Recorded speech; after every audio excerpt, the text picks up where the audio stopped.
Hello, once again, YouTube and StreamYard Land.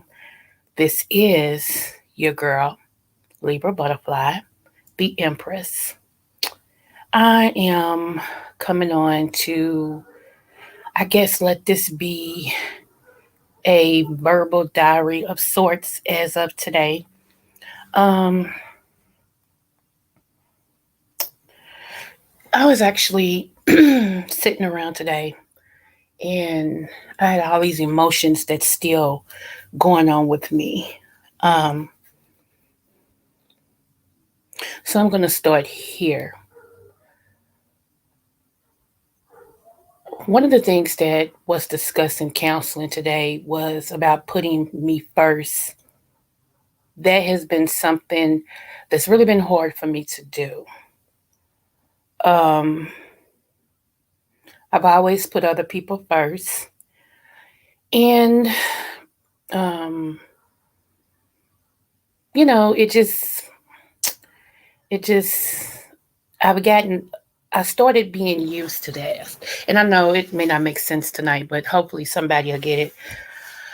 Uh, I got used to taking care of others and not really taking care of me. And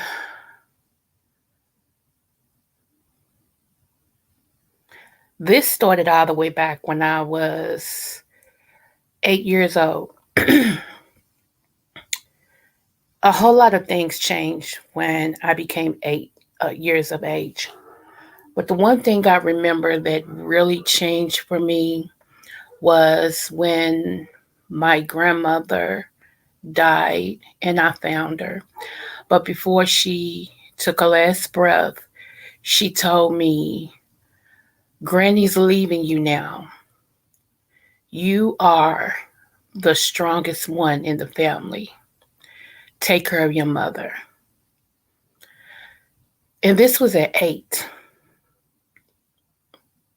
And I remember screaming and crying, saying, no, no, no. And so I ran 2 doors down to my godmother's house. And she came out. And first she said, girl, why are you beating on my door? I said, my granny. And she looked, she said, oh my God.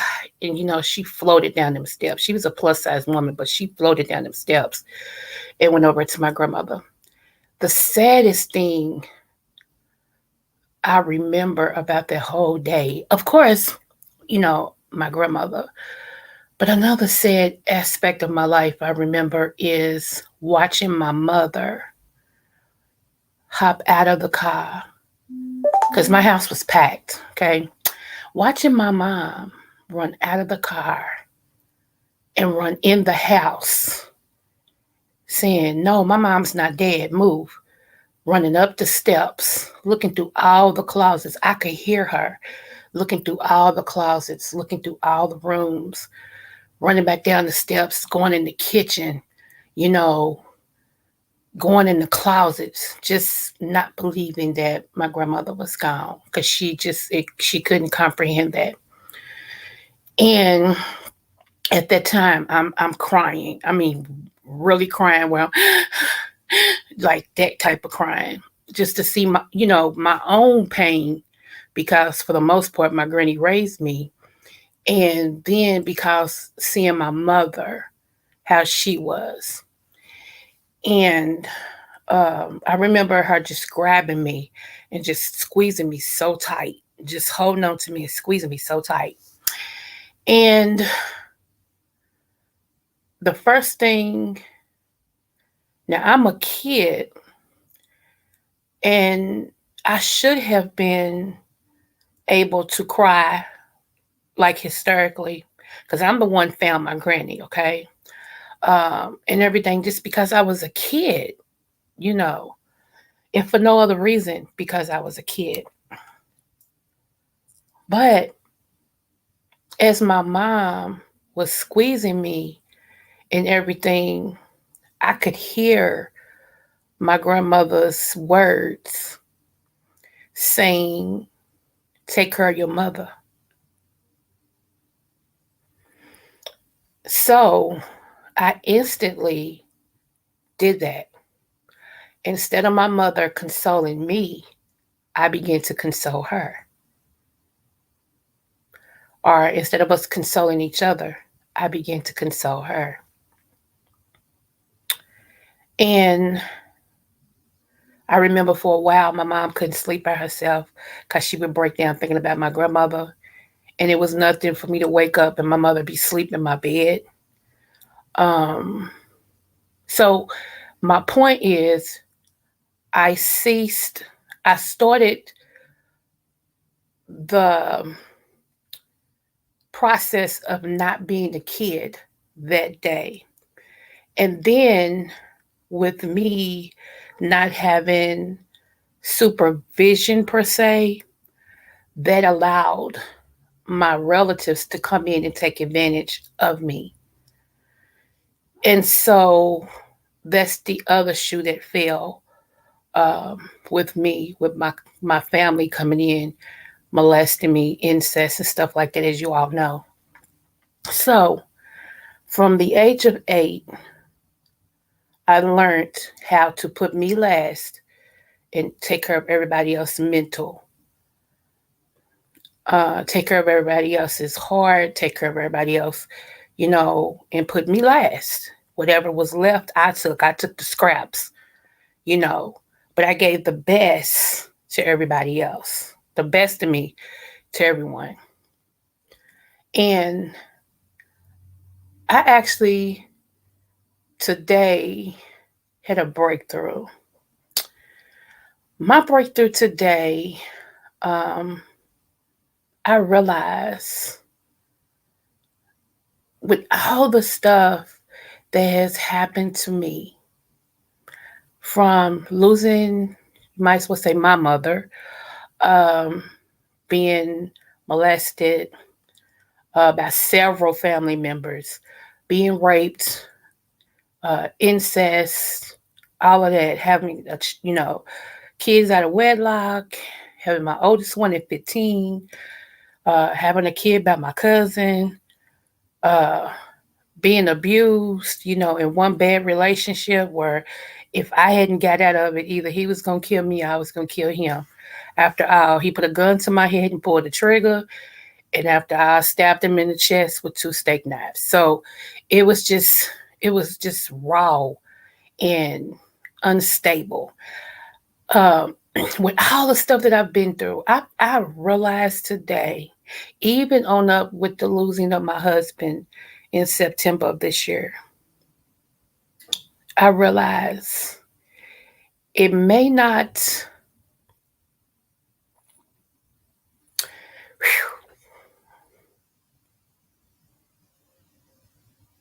it may not look like it, but I've already won. I've already won. And some people might say when they hear this, you won in what? You know, I survived. And not only did I survive, I thrived as well. So even though all that stuff went on, I won. I won. Um, I'm at a point where I can really honestly say no. And that seems simple, and it should seem simple, but that's why I told you all about my life at the beginning at the age of 8. I have never been able, I'm one of them, I take on so much stuff in one time. I feel like if I do one thing, I'm a slacker. If I do 2 things, I'm slow. I actually have to do 4 or 5 things at one time to feel like I'm doing something. And the crazy thing about that is, y'all, I conquer it. I can do up to like 5 or 6 things and conquer it. I mean, it really conquer it. But that's not normal. That's not normal. So today, I didn't even know if I was going to keep my counseling session, because I just didn't want to. I didn't feel it. I didn't want to be bothered with that, all this feeling mushy stuff. And I just didn't want to. And when I told her, I said, I wasn't going to keep this appointment with you. I said, in the last minute, I was like, why not? And she said, tell me how you really feel. I didn't want to be bothered with you today. I didn't want to get in my feelings. I said, I didn't want to, you know, I just didn't want to. And she said, good. Then I was shocked about her response. I thought she was going to say, well, she said, good. And I said, huh? She said, because now you're actually putting what you want first. I didn't see that. She said, you're not doing it because it's demanded of you or expected of you. She said, you've always done things that is expected of you. She said, you, even at the age of 8, wasn't able to grieve. She said, you have not been able to grieve your own grandmother. Yeah, this was just true. She said, you haven't. And then you've had, she said, tragedies like this is supposed to make you cry. It's supposed to make you yell. It's supposed to make you throw stuff. It's supposed to, grief comes in all forms. She said, and this is bringing out of you what you should have been able to do at the age of 8. She said, no person is supposed to be able to handle this stuff that you've been going through, all these deaths, like you're doing. But you were conditioned at 8 to put your feelings on the back burner and take care of everybody else. She said, for once, you have really started doing what you want to do. And for that, I'm proud. Y'all, I cried. And it wasn't a cry like, oh, okay. The cry was, wow. It took me to not want to go to counseling for me to really say no.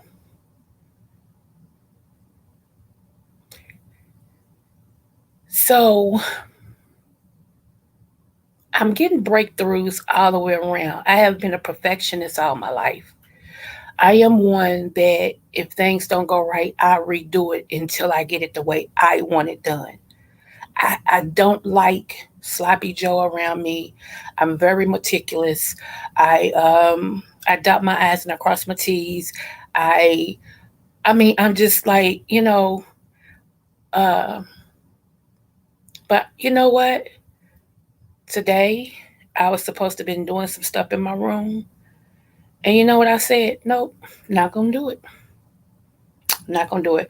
I was supposed to have been doing something else today and I made up my mind. I'm not doing it. But let me tell you what I end up doing. What I end up doing is in my kitchen today, and I don't even know how this happened, but I'm grateful.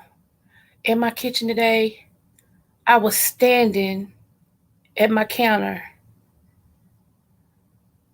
and just bust out in tears. Not a hard cry, just tears.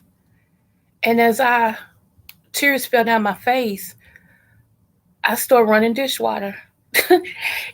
I know it sounds like, huh? Just roll with me. I started running dishwater and a little few dishes that was in the sink. Instead of using the dishwasher, I went on and I washed the dishes. I cleaned my stove.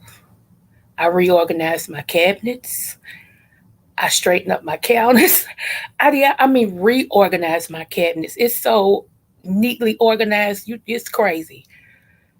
And I wiped down my because I got an air fryer now. Went on and did that and everything, and I felt so relaxed as I was cleaning my kitchen, reorganizing my seasonings, my canned goods, my teas, forks, spoons, knives, cups. I just went through my kitchen and just started. I switched cabinets. I did all of that, and I took my time to do it while tears was rolling down my face. But I did it. And when the product was finished, when I got finished, I was happy at the results. I don't know what that means, but I felt good. I felt wonderful doing that. I was like, wow, this is strange. Crying and organizing at the same time. Hmm. Okay, let me. Oh, hey, my lane. Hey, 300. You know what, y'all? I really thought I was just gonna record this and then put it out here. I didn't know I went live. Good thing I ain't do no camera slip because I got my bonnet on and everything. Let me see.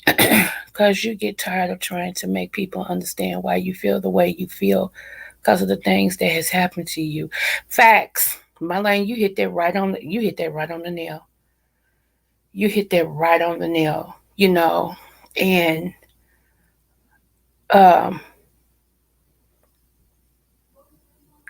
it's okay for me not to know what my next move in life is. It's okay. See, because I've always been structured. Yeah, I was an organized mess, if it makes sense. I was an organized mess. I was I was functioning dysfunctional. Like my dysfunction made sense to me, which is crazy. But my dysfunction made sense to me. And in my dysfunction, I conquered everything I wanted to conquer. But I was dysfunctional, but I did it. So now I'm at a point, and I was telling the counselor today, this is what I told her right here. I said, I don't know what I want to do. I don't know if I want to stay in Kentucky, leave Kentucky. I don't know. I just don't know what I want to do. I said, but I do know right now I'm emotional, and I'm not going to make no dumb mistake while I'm emotional. A lot of mistakes, y'all, especially women, we make in our emotional state. We pick the wrong outfit. we order stuff we don't really want. We think we hungry and we're not. All because of our emotions. Say get this donut, and we know we don't even want no donut. But you see what I'm saying? We picked the wrong mates. Come on in here. And we picked the mate for our emotionalism. But then as we begin to change and come out of being emotional and become one with who we are and become this person, we realize that that person doesn't serve us no good. That I picked that person, or I said yes to this person because I was emotional. I was at a low point in my life, and that was presented to me instead of waiting for a better choice or a better selves.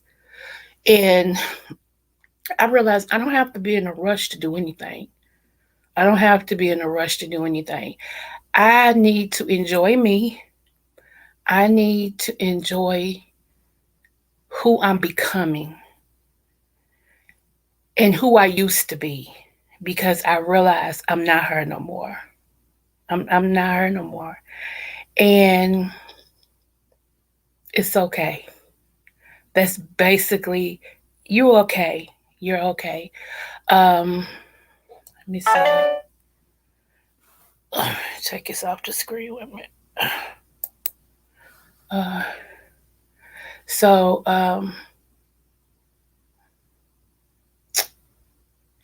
it's all good.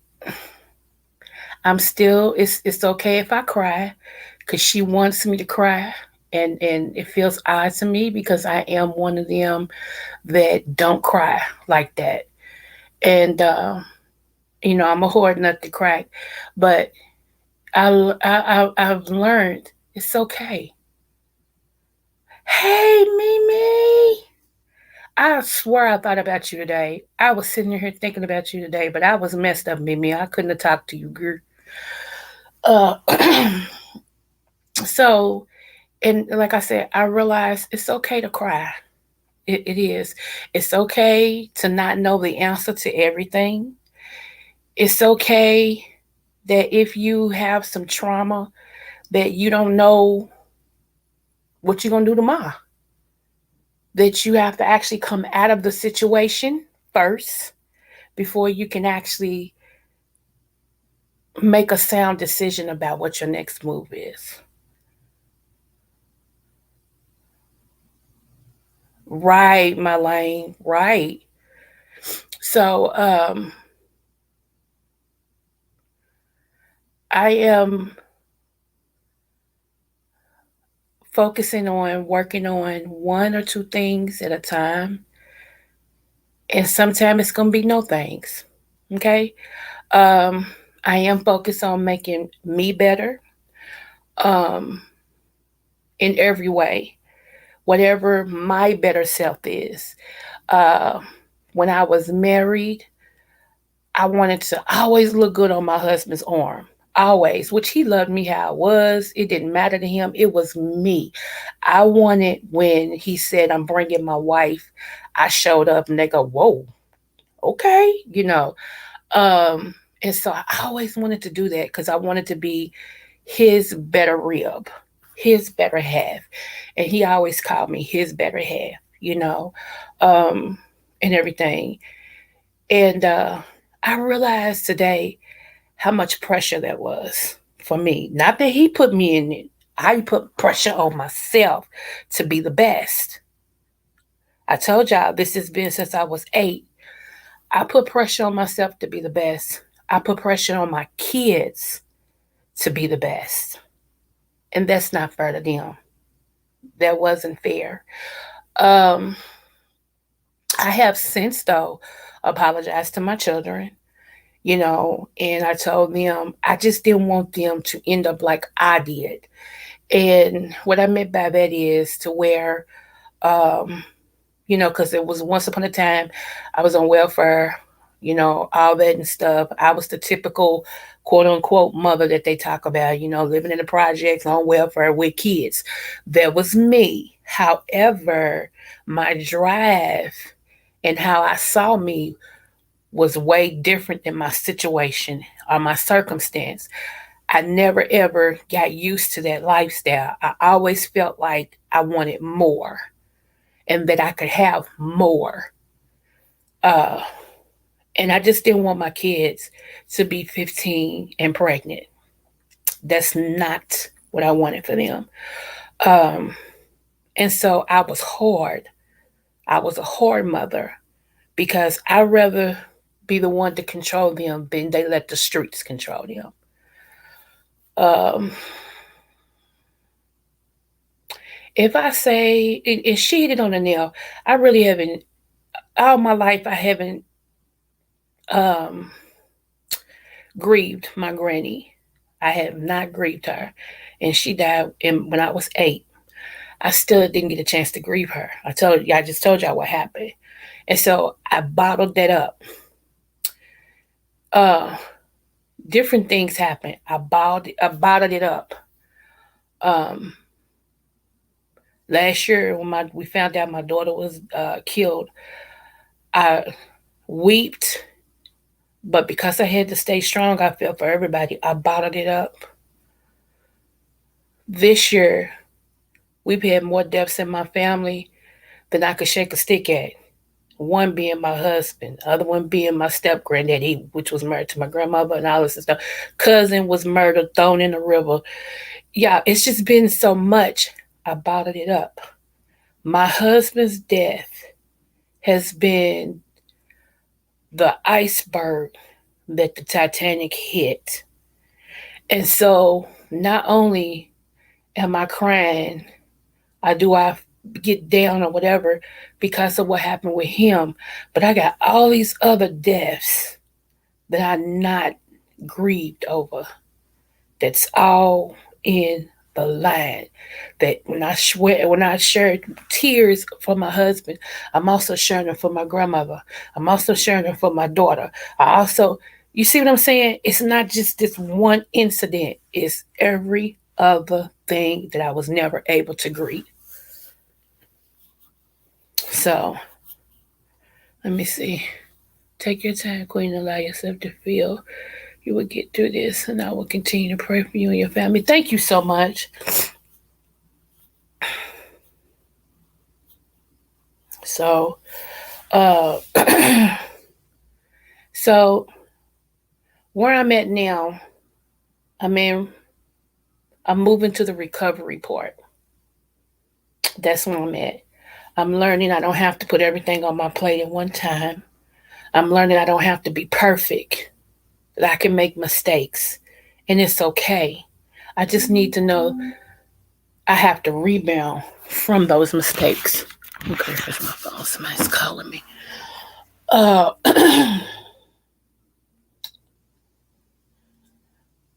I realized that my mistakes is not who I am. It's what I've done.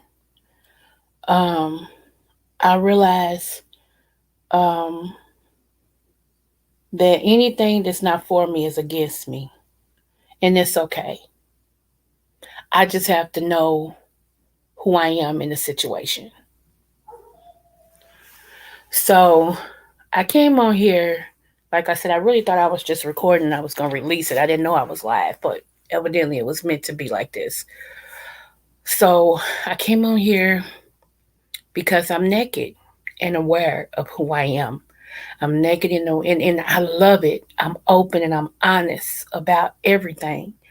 And I'm hoping that I can help someone else become a better form of themselves and realize that, yes, you have some work that you need to do, but you're not stupid and closing your eyes to the fact that you got some stuff that you need to work out inwardly to be your best self. And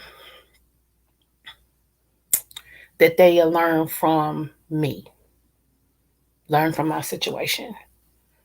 That if I can stay focused and realize that it's another day tomorrow, if the Lord bless me to wake up, I can do it again tomorrow and make it a better day than it was today, then so can everybody else.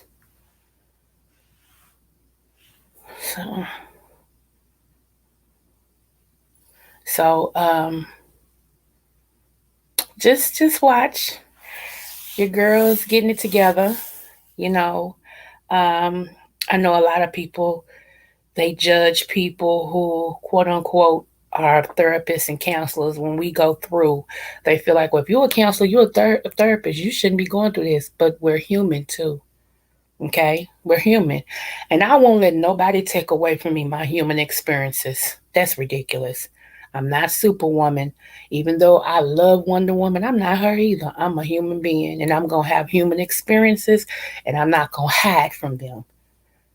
So if you can't take my humanism, then I don't know what to tell you, boo, because I'm gonna be who I'm gonna be, and I'm okay with that. Hopefully, you will be too. If not, oh well. You know. Um,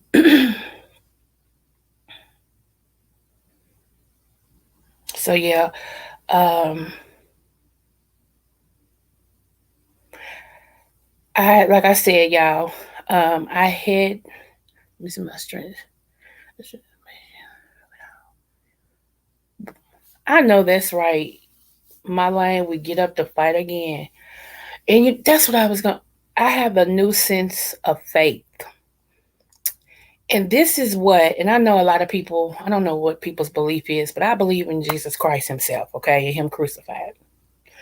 So here's the thing. I thank God for the newfound faith that I have. Because even the word says it's impossible to please Him when you don't have any faith. And so I thank God that my faith has increased, because there is no way you can go through everything. Now, if I was to really tell y'all everything I've been going through, you'd be like, huh? And that I didn't lose my mind behind this. Um, and what the enemy wants to do is get me focused on what I feel like I've lost, or what I feel like I don't have, so that I can appreciate what I have. Um, so, if but I refuse to let that happen, you know. So, get therapy just like, mm-hmm. So, just pay attention, just watch. It gets greater later. That's basically it. It gets greater later. You know, as I walk through the valley of the shadows of death, I fear no evil, for thou art with me. Thy rod, thy staff, it comfort me. Thou preparest a table before me in the presence of my enemies. Yes, honey, that's how I feel. And um, that's all I can say is it gets greater later. So the lessons that I've learned and that I'm learning, I will make sure that I don't forget them. Because when when you don't learn from your lessons, you have to repeat it again. And this time, when you repeat it, it's going to be worse. Okay? If nobody ever told y'all that, I'm telling you now. When God takes you through something and you have to learn that lesson, be open to learn it. Because if not, if you fail, you're going to have to turn around and do it again. And this time it's much worse. So, yeah. Um,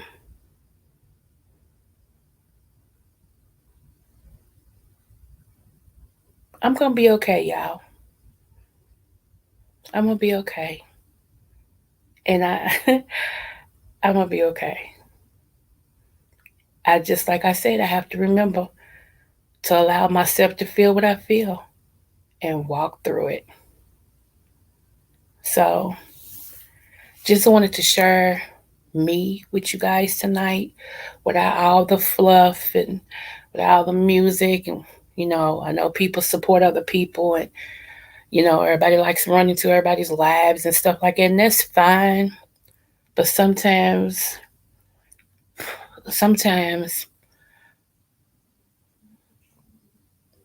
it takes moments like this to be one on one with people. Um, I haven't I'm put it like this. I have 5 songs that I'm going to do an EP, and at least 2 of the songs I'm going to rip those words up and rewrite because that's not me, and I really want the people to feel me when they listen to it. I want them to feel, dang, she was going through something when she wrote this, but I love this. Ooh, or I can identify with what she's talking about. I love this, you know. So, anyway, will be good for me. And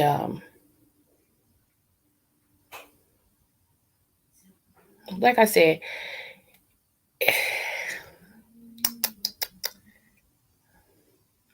next time I come on, I might share uh, one of my poems because I also write poems, poetry, poems, whatever. And I might share one of those. And